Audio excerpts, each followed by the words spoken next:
Okay sir. Hello friends, मेरी video में आपका स्वागत है। मैं नमस्कार करती हूँ आप सबको।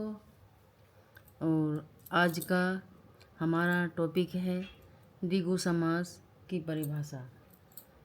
तो बिना देरी करते हुए द्विगु समास की परिभाषा व उदाहरण सहित इस टॉपिक को हम समझेंगे, ध्यानपूर्वक समझेंगे।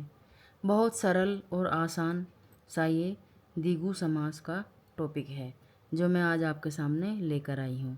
आपको इस टॉपिक को अधिक से अधिक शेयर करना है, फॉलो करना है, कमेंट्स करनी है, सब्सक्राइब करना है। और इसके साथ ही हम चलिए टॉपिक को आगे समझते हैं। तो द्विगु समास की परिभाषा कुछ इस प्रकार से होती है। जैसे जिस सामासिक शब्द का पूर्व पद, यहाँ पर जोर दिया गया है, जिस सामासिक शब्द का पूर्व पद संख्यावाचक विशेषण होता है तो उसे द्विगु समास कहते हैं। इस समास को समूह अथवा समाहार का बोध भी, यानी कि इस समास से समूह अथवा समाहार का भी बोध होता है, जो कुछ इस प्रकार होता है।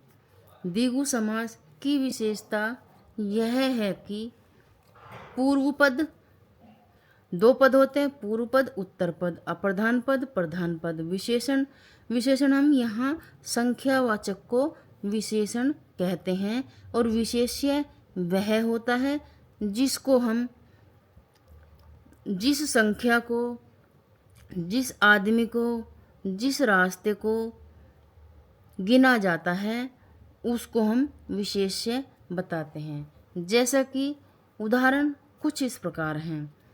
संख्या विशेषण हमारे इस प्रकार हैं और विशेष्य हमारे इस प्रकार बनते हैं। जैसे संख्यावाचक शब्द हमारे इधर आ जाते हैं और विशेष्य हमारे इधर आ जाते हैं। तो पहले हम संख्यावाचक शब्द देखते हैं।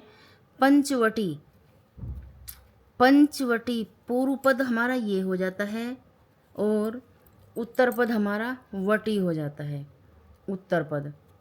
तो इस प्रकार पंचवटी को अगर पूर्व पद हमारा पंच है, पंच का मतलब 5 होता है, प्लस हम बाकी का उत्तर पद यहाँ बनाते हैं, वटी बन गया।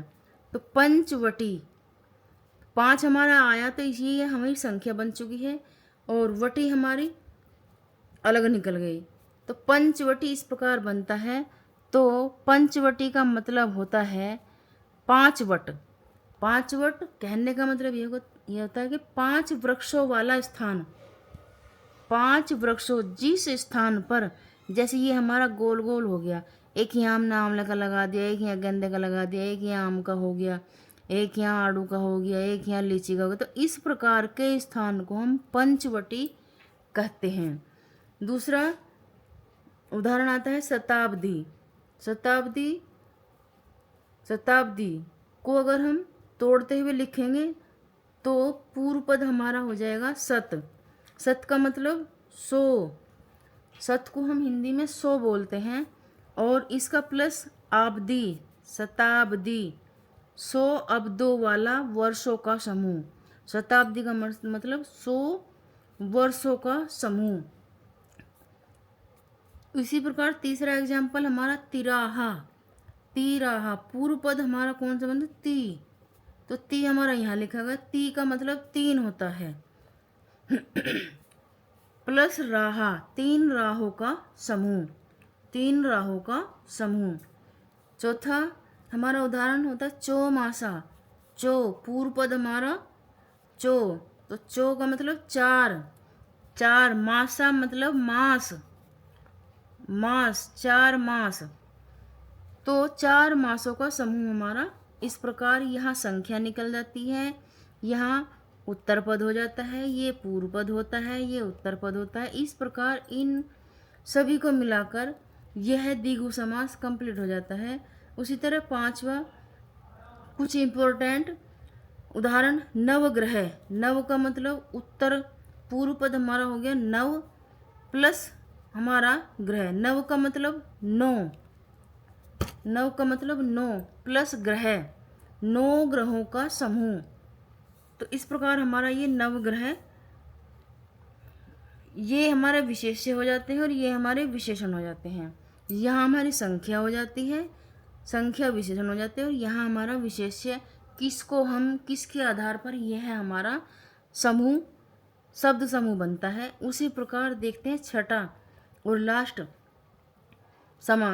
एग्जाम्पल, दोपहर, दोपहर का पूर्व पद होता है हमारा दो, दो तो दो ही होता है, प्लस पहर, पहर का मतलब घड़ी बोल दो, चाहे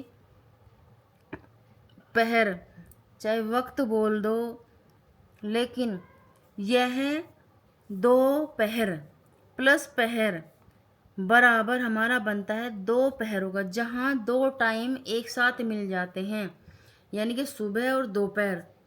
तो उनको सुबह का गया और तीसरा जो टाइम आता है, तीसरा वक्त जो होता है, तीसरा पहर जो होता है वो दोपहर, बीच का जो समय होता है सुबह से लेकर सुबह दोपहर शाम, तो यहाँ हमारा दो पहरों का समाहार बन जाता है। इस प्रकार यह द्विगु समास बहुत ही आसान है और बहुत ही अच्छा है और सरल भाषा में आपको समझाया गया है। अगर मैं आप सबसे ये पूछती हूँ कि क्वेश्चन के आधार पर कि कौन सा समास में पूर्व पद संख्यावाची होता है, तो आप हमें कमेंट में बताइए और सब्सक्राइब करिए, फॉलो करिए, कमेंट करिए, शेयर करिए। आज मैं यहीं पर इस वीडियो को समाप्त करती हूँ। आपका बहुत बहुत धन्यवाद।